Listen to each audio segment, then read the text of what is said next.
Саха-Якутии мы проводим установочный семинар по хапкидо на базе великолепного клуба тэквондо, потому что тэквондо и хапкидо виды достаточно родственные, хотя очень сильно различаются, но корни, основы, особенно ударная техника ногами, она одинаковая.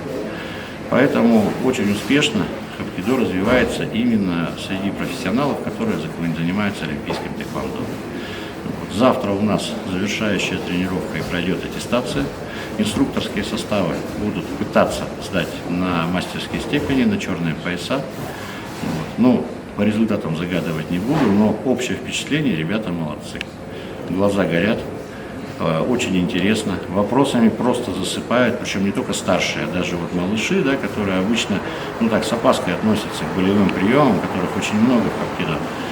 Терпеть боль, то есть ребенок не совсем понимает зачем, но они бегают, спрашивают, просят показать еще раз, то есть глазенки горят, и это меня очень радует. Поэтому с удовольствием работаю на гостеприимной земле Саха-Якутии, и даст Бог, будем еще проводить семинары, с удовольствием приеду в Мирный, в Якутск, куда позовут, то есть будем двигать хорошую настоящую тему. Якутия очень перспективный регион, объясню почему. Я говорил о том, что здесь очень мощная база тэквондо олимпийского ВТ. Когда в 2019 году, сразу после учредительной конференции, мы в Иркутске у себя, я сам с Иркутска, мы проводили всероссийский турнир Кубок Байкала, уже по правилам спортивного хапкидо, у нас приехали ребята с Якутии, и 3 человека приехали, сложности сейчас у нас с финансированием, то есть мы ездим за свой счет, но 3 человека приехали, 2 везли золото, 1 серебро. То есть якутские тэквондисты очень быстро сориентировались. Разница между правилами поединков в тэквондо и хапкидо, она прежде всего в клинче, то есть если в тэквондо в клинче расходятся и пытаются нанести на отходе удар ногой, то в хапкидо в клинче идет захват и бросок. Учитывая, что Саха-Якутия, Хапсагай, борьба, то есть ребята включаются мгновенно, это просто в крови, поэтому я вижу, что перспективы у якутских спортсменов великолепные. Именно потому, что есть шикарная школа тэквондо ВТ, которая возглавляет Гавриил Модестович, и с учетом национальной особенности, потому что каждый саха в душе борец, это я уже понял.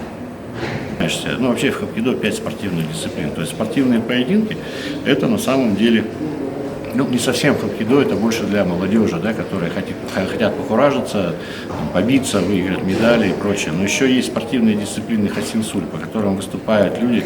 Например, у нас есть призеры Европы, чемпионы Европы из Питера, которым 62-64 года. То есть они полноценные бойцы, они великолепно работают, несмотря на такой возраст и огромный стаж в единоборстве.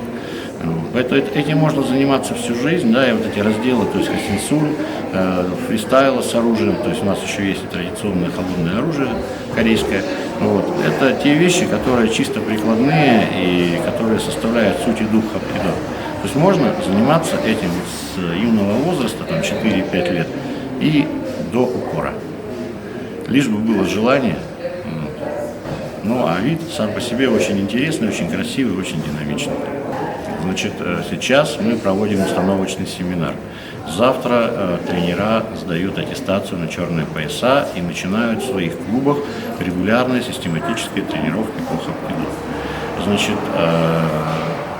В феврале месяце в городе Новосибирске у нас будет проходить всероссийский учебно-аттестационный семинар судей для Уральского, Сибирского федерального и Дальневосточного федерального округа.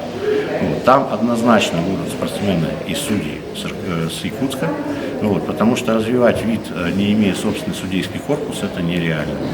И основной старт, на котором, я думаю, ребята с Саха-Якутии себя реально покажут во всей красе, это 25-26 марта чемпионаты первенства России 2023 года в городе Москве. Поэтому график очень плотный, готовиться надо. Глаза у ребятишек горят, и я думаю, что результаты будут без вопросов. С такой базой и с таким отношением к тренировкам будут однозначно, поверьте моему очень большому многолетнему опыту.